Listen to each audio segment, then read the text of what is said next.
शरीर के समस्त विषय सब दुख रूप हैं, ऐसा ही समझना। अपवित्र है शरीर,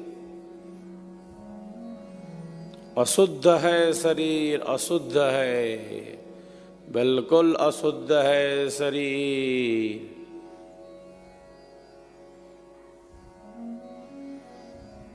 रज और वीर्य से इसका निर्माण हुआ है, अशुद्धि से बाहर आया है ये शरीर। उदर में, मां के गर्भ में, मलमूत्र में, अशुद्धि में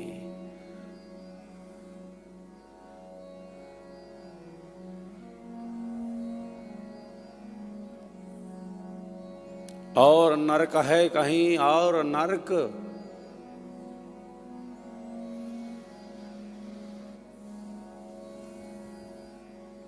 मां से ज्यादा कष्ट बालक को, शिशु को उस गर्भावस्था में होता है। बेहोश हो जाता है वह अंधेरे में, मलमूत्र से भरे शरीर में बार बार बेहोश हो जाता है। और कहीं नरक हो तो बताओ, जन्म ना हो, जन्म ना हो।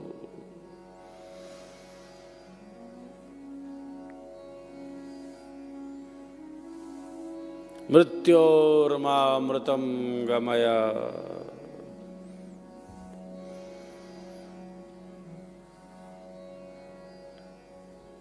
अमरत्व की तरफ चले, अमरत्व की तरफ। जहां से फिर लौटना नहीं, फिर गर्भ में नहीं आना, नरक में नहीं आना।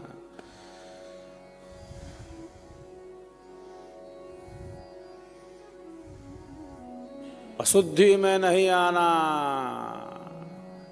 शरीर अपवित्र है और इसी को सब कुछ समझ लेना। इसी शरीर को, हड्डी मांस मज्जा रक्त मेद को, इसी शरीर को खूब चमका के रखना। रजवीर्य से, अशुद्धि से बना है। गर्भ में रहा अशुद्धि में, मलमूत्र से भरे शरीर में उल्टा लटक गया, अशुद्धि से बाहर आया।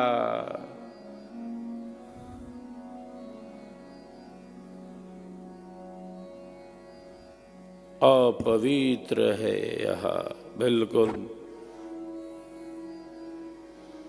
और इसी को सब कुछ समझ लेना।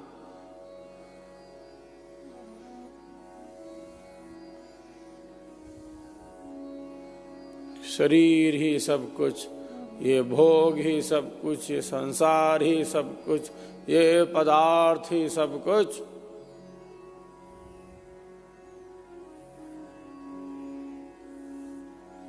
तो ज्ञान तो है, लेकिन ये ज्ञान कैसा? ये ज्ञान विपरीत है, ये ज्ञान उल्टा है, बकवास है ये ज्ञान।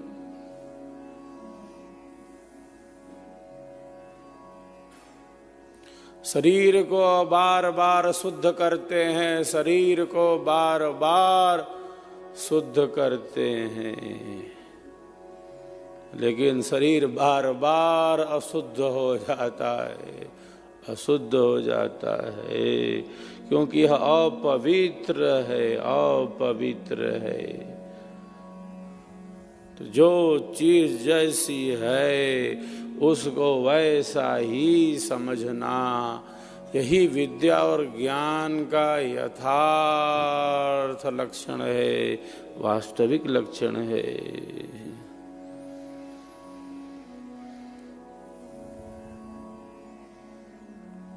शरीर को शुद्ध करते हैं, हो गया शुद्ध। पुनः पुनः बारंबार अशुद्ध हो जाता है, वो मलों को धारण करता है। अपवित्रता से ही न आया। इसी को मान ले के खो भाई शरीर रस रक्त मांस मज्जा मेद अस्थि से बना यह शरीर अपवित्र है। हम भोजन ग्रहण कर रहे हैं, हमारी थाली में एक बाल का टुकड़ा आ जाए तो कैसा लगता है?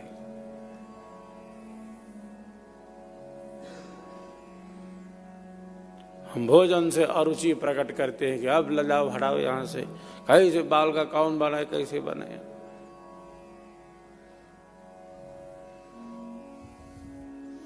और शरीर तो जैसे मानो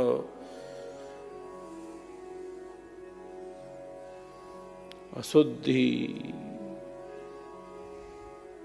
रस रक्त मांस दिख जाए हमको बाहर, कैसा लगता है? हम सब जो पूर्ण शाकाहारी हैं, दिख जाए तो कई दिन भोजन करने की इच्छा नहीं होती। अशुद्ध है यह शरीर,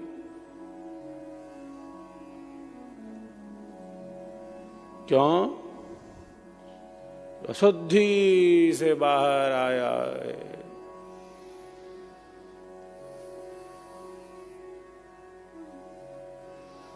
हठयोग में शरीर को शुद्ध करने के लिए, शरीर को शुद्ध करने के लिए नेति करते हैं। धौती, नौली, बस्ती, त्राटक, कपाल भाती करते हैं। छठ क्रियाएं हैं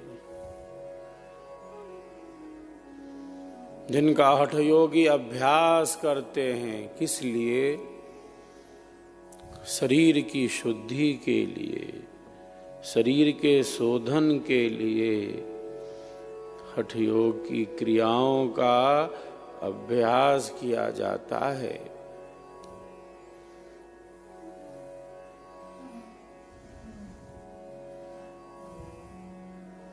जल नेति, सूत्र नेति, घृत नेति,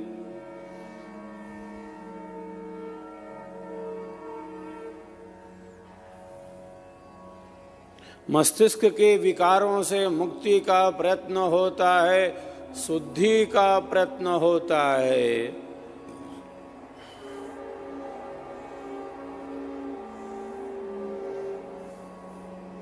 क्या यह नेति मन के विकारों से मुक्त कर देगी? बार बार शुद्ध करते हैं, बार बार अशुद्ध हो जाता है, अशुद्ध हो जाता है, क्योंकि वह शरीर का धर्म है, धर्म है। धौती करते हैं, नौली करते हैं, बस्ती करते हैं, त्राटक और कपाल भाती की क्रिया करते हैं। इन सब क्रियाओं का कोई विरोध नहीं है, ये सब योग की परंपरा में है, करना चाहिए।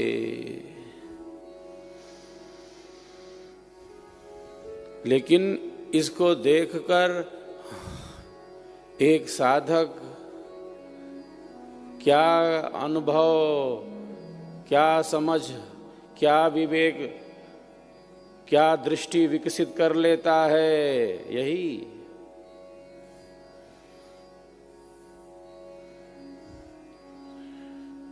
शरीर अशुद्ध है, अशुद्ध है, और बार बार ये शरीर को शुद्ध कर रहा है, और पुनः पुनः बारंबार ये शरीर अशुद्ध हो जा रहा है।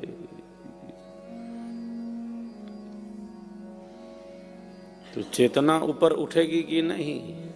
शरीर से उठना पड़ेगा कि नहीं ऊपर? शरीर से ऊपर उठना तो पड़ेगा। अपनी चेतना का विकास तो करना पड़ेगा।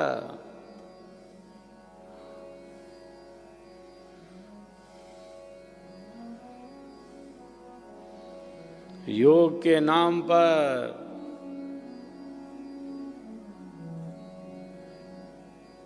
केवल इन क्रियाओं का अभ्यास करते रहने से योग का वह आंतरिक स्वरूप कैसे प्रकट होगा? जो वस्तु जैसी उसको वैसा ही जानना।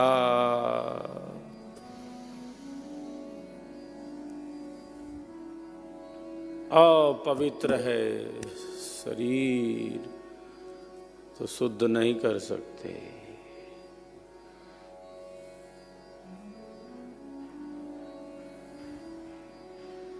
इसकी शुद्धि के लिए, आंतरिक शुद्धि के लिए मार्ग अन्य है।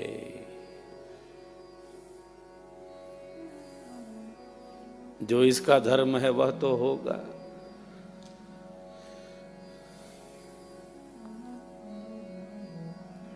जो शरीर का तप है,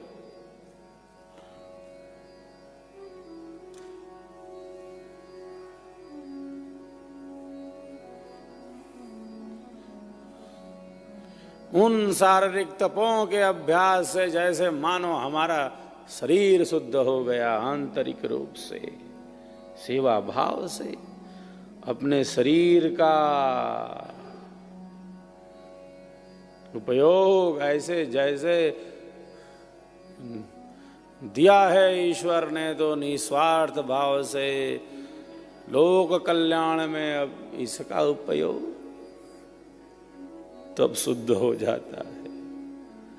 क्रिया जितनी करेंगे पुनः अशुद्ध।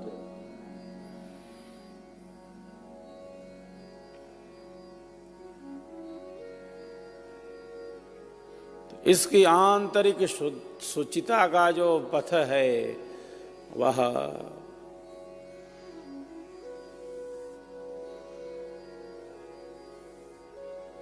देव द्विज गुरु प्राज्ञ पूजनम शौचम आर्जवम ब्रह्मचर्यम अहिंसाम च शारीरम तप उच्यते।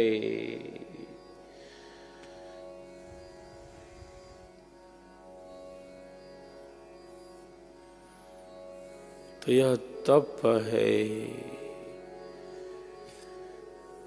तो मूलतः जो वस्तु जैसी उसको वैसा ही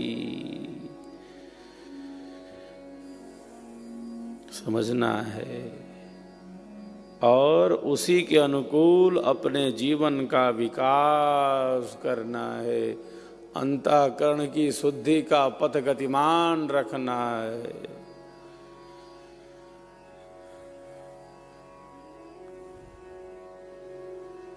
जो अनित्य है उसको नित्य समझना कितनी बड़ी विकट स्थिति है।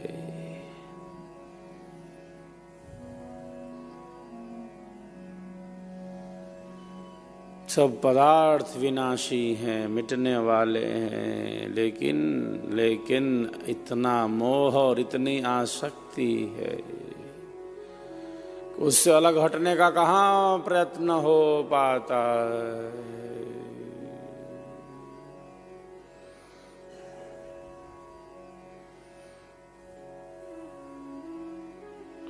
मैं और मेरा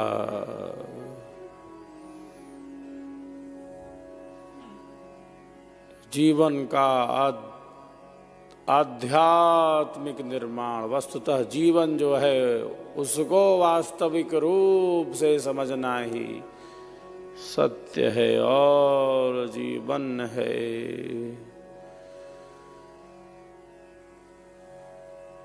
जो है उसका अनुभव, जो है उसका अनुभव।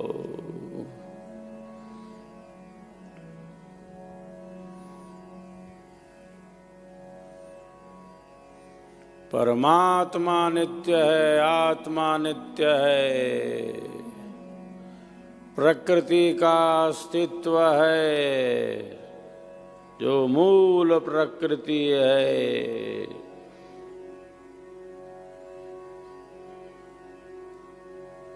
सदैव है।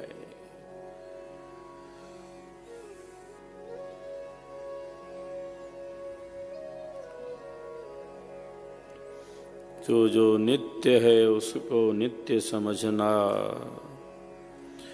जो अनित्य है उसको अनित्य समझना। प्रकृति रूपी वृक्ष है, प्रकृति रूपी वृक्ष है, दो पक्षी बैठे हुए हैं, एक फलों को खा रहा है, भोक्ता है, एक साक्षी है, देख रहा है, वो फल प्रदाता है, वो न्यायाधीश है।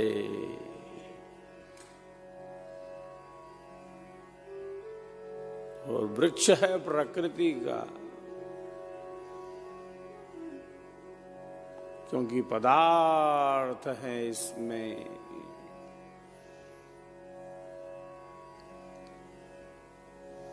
जो कुछ भी है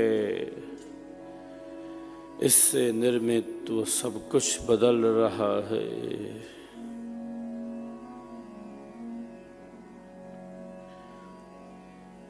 संसार के जो सुख हैं विषय रूपी, वो वस्तुतः दुख रूप हैं, लेकिन ऐसी दृष्टि विवेक कहाँ विकसित हो पाता है।